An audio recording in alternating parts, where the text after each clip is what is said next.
I don't know if you've noticed the same thing, but we spend a lot of time on optimizing experiences, but very little time on designing systems where value is created and shared. Hey, my name is Werner Puchert, and I believe that most of the world's problems are just interesting design challenges in disguise. Now, these spaces where value are created and shared is usually referred to as a platform. Now, in the next 10 minutes, I want to show you an interesting tool that I found that helps you make the hard decisions around designing platforms that are both meaningful and effective. Now, what is a platform? A platform is not a piece of software. It's not product. It's not a service. It's a system where you enable some kind of value exchange to happen between stakeholders. And in fact, another measure is that the more people you get onto your platform, the better the platform becomes. Now, what is a good example of a platform? There's many. Allegro in Poland, Amazon Marketplace, Airbnb. Uber is probably the most obvious example of a platform. You have, in a very simple form, you have drivers and they are connected to passengers.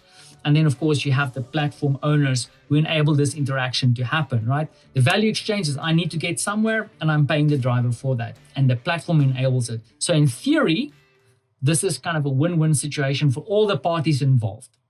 That is a platform. And platforms are not software that you install. It's something that you need to strategically design.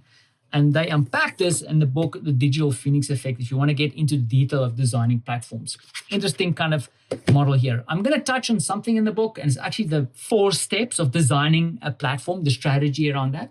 And the first thing is, and these might sound familiar, right? Is the first thing is framing why you are building a platform. So why am I doing it and who is it for? Setting up the frame. Second step is the design. Is like, how do I want to create the interactions? What incentives do I have?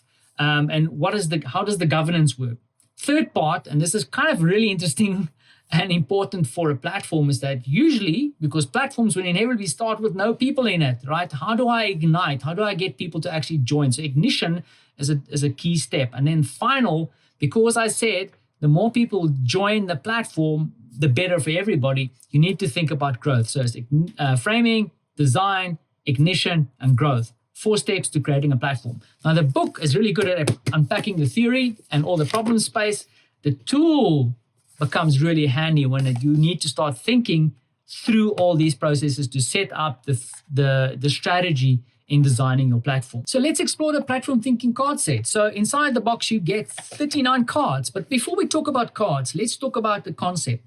Now, I've reviewed a lot of card decks, and many of them actually explore ideation. This is not an ideation deck. It's more of a strategic sense-making instrument. So the objective is to kind of take you on a journey, exploring all 4 of the steps or key milestones that I've highlighted before around creating your platform strategy.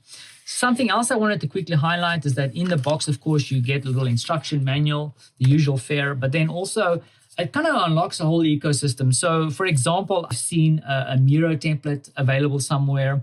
But then also what's interesting is that they've created a custom GPT. So if you're technologically inclined, you can explore all these concepts within OpenAI's ChatGPT, and you can do the whole exploration there. And in fact, that's what I used initially to explore this concept. Now, the card deck itself, I've mentioned that you explore the full kind of platform thinking journey, and it's represented by the 4 color codes. There's nothing really at the back, just the highlight of the different colors. The idea is that you go through the journey, of course, and you answer the questions on the cards. However, the cards aren't all made equally. There's 4 different categories of cards in each of the journeys. So the 4 categories come up all the time. You have the triggering questions. So for example, we're in the orange now, which is the framing phase. One of the trigger questions at the beginning would be like, where are you fostering platform thinking within your business?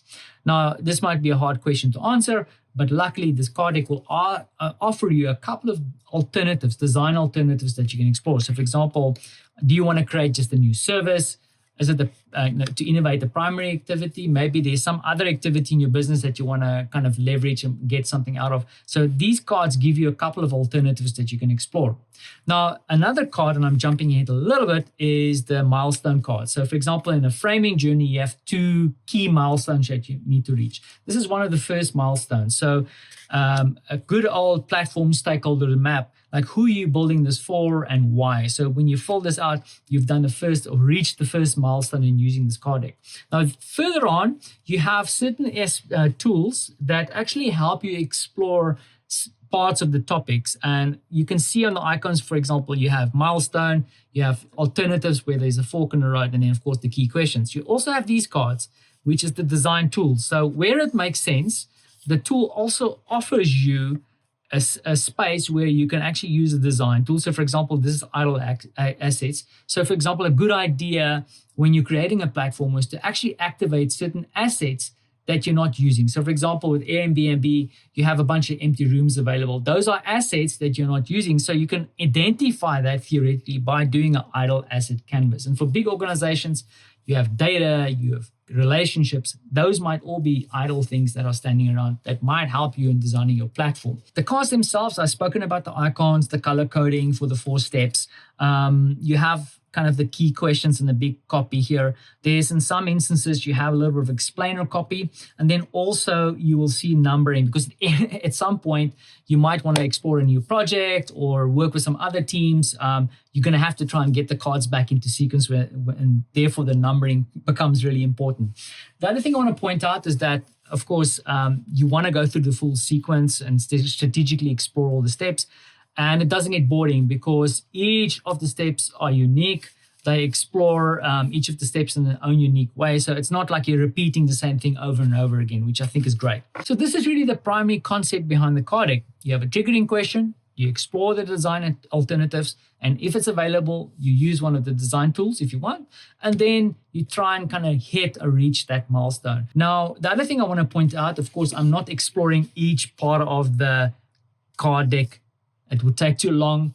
I'm going to quickly just flash on the screen the full framing journey so you can explore that in your own time if you hit pause.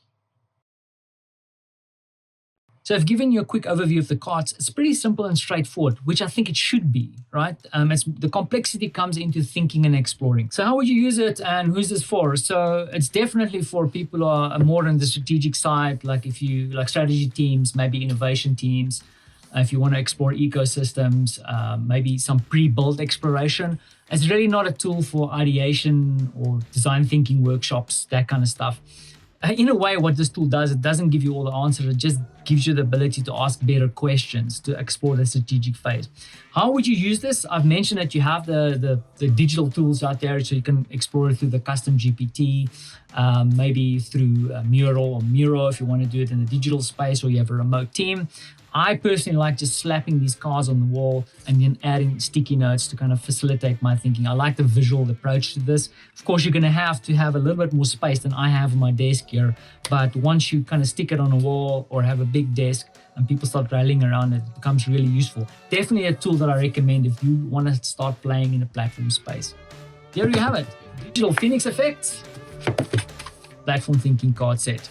Go check it out at platformthinking.eu. If you want a platform, this deck won't give you the answers. It will give you better questions. And it's exactly what most teams are missing. Thanks for watching. Catch you in the comments.